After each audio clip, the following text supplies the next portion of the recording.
we're gonna go back into our van that we've been DIYing, and we're gonna check out the table where that mounts. We're gonna check out our upper cabinets, how the lights work, this, that, and the other, and just kind of show off like how you can put these cabinets together, or if you wanna get some cabinets from us, what they look like.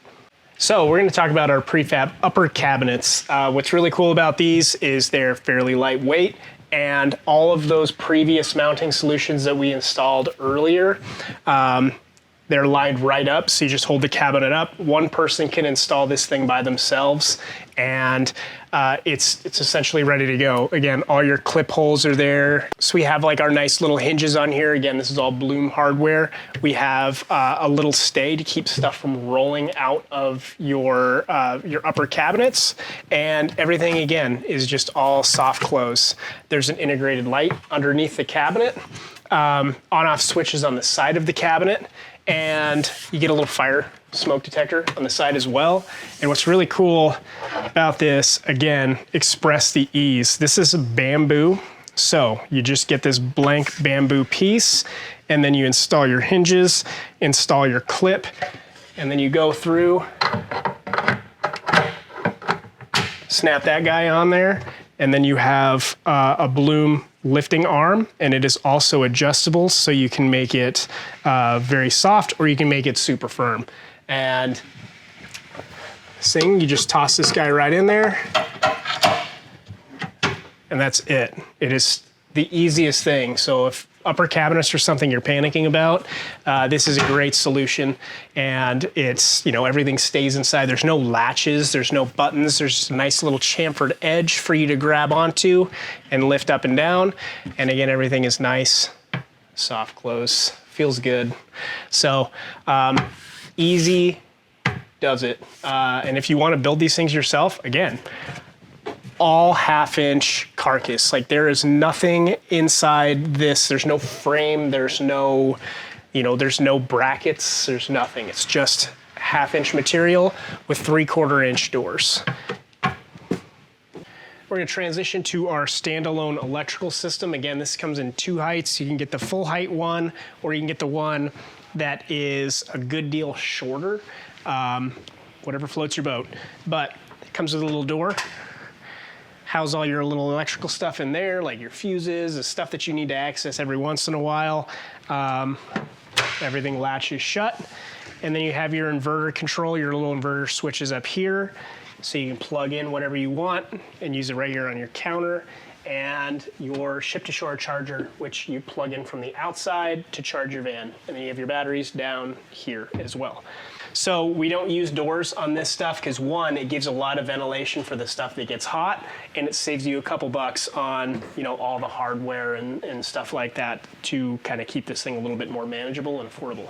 Another thing that is important when building your electrical cabinet is make sure it's properly ventilated. These 2 guys are nice and they're opened up, but we do have vents on the side which allow ventilation to pass through, and your electrical components, they get hot when you're using them, especially when you're charging. Being able to get that excess heat out is important. And the same thing with your refrigerator. When your refrigerator is running, that compressor is generating heat. If you don't cool your compressor down, your refrigerator will not work. So if you completely enclose the thing and try to get it to run, the hotter it gets in your van, the less efficient it's gonna be, and then your refrigerator will essentially just burn out over time. So make sure it has room to breathe, and make sure it can cool off for your refrigerator and your electrical components. Now we have our galley. This is our most basic galley. It is just a sink and refrigerator with 1 drawer. But again, you know, it's like nice soft close, and everything latches in place as well. You have your 5 and 5 water system. Everything mounts right into place here. Very, very simple, affordable, and easy. If you're DIYing a water system, this is a very, very good place to start. And again, nice little latches, keep your doors from flying out. And this is all real bamboo. So 1 inch bamboo countertop, and then 3/4-inch bamboo doors. We have the smaller fridge. It's the CR85, and I think this is a perfect size fridge. You can do the bigger one, but you will lose this drawer if you decide to do the bigger fridge. But your house is on wheels, so you can drive to a grocery store and fill it up whenever you want. So I think I would opt for a smaller fridge over a huge fridge, unless you have a big family. Here we have our Lagoon table, and this is just a piece of 3/4-inch ply. And what's really nice about these Lagoon tables is everything kind of stacks right onto the bottom here. So just loosen this guy up. Fits easily on the side of your bench. And you drop it right into place. So you can use this bench for 2 people to sit right here, flip this seat around. You can work out of this bench. Someone sits right here, and then you can spin it around and you can drop it, so you can have a little bit of a platform outside as well. So they're pretty cool little tables. We really like them, and this is essentially really the only table that we use. Now that we've seen the table that mounts to the bench, we're also gonna look at what else the bench can do. You can have this be just one big vault where it is just a catch-all, and it's actually pretty nice to have in your van. When I take my van out, that's where any extra shoes go, that's where backpacks go. It's just toss all the soft goods stuff in there, and it works really, really well. It's also a great place to put a toilet. A lot of people, I know we've talked about toilets in the past, people want these big elaborate toilets.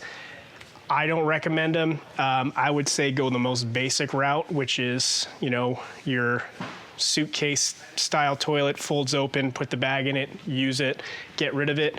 Or there's this kind of toilet, which is basically a glorified 5-gallon bucket. This is great for number 1.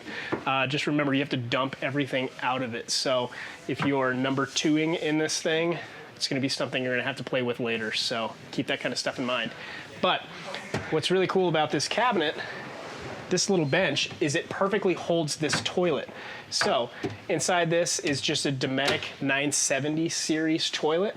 And what's really neat about it is we also have these cutouts in the front. So you pump the toilet up, you put pressure in there, you put whatever kind of chemical or water in there, pump the toilet up, and then there's a flush button on the side, push the button, flushes the toilet, and then there's also a handle in there so you can operate everything, and from the front of the toilet. You don't have to take the toilet out, and when you're done, you shut it, and then it doesn't look like you have anything. You just have a nice little front where you can control your toilet, and you can see the level of the fluid level is inside the toilet.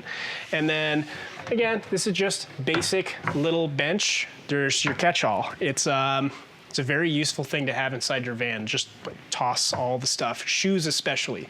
If you've got flip-flops and your shoes, your hiking boots, that shoes add up and they take up floor space. So good place to huck everything. It's very nice to have these benches, and you just have this permanent nice little seat. You can cushion them, you can move away from cushions. I've never put cushions in mine.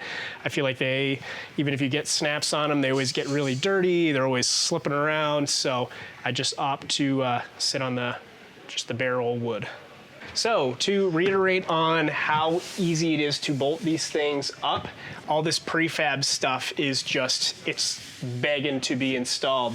Once you get all your walls up and everything, all your electrical stuff run, you just toss your cabinet right in, bolt it right up, toss this guy in. It literally takes 10 minutes to bolt these cabinets to your walls. So that's another thing to think about. If you're building your own, build it this way. And if you don't want to build and you want to go prefab, it will save you so much time. So there is definitely the upfront cost of paying for the things, but time is money, money is time. So how much time do you want to spend on your van is totally up to you. But if you're anything like me, I just want to get it done, and this is the direction that I would go. So now all we have to do is put a few little trim pieces up, and this van is ready to go, ready to hit the road.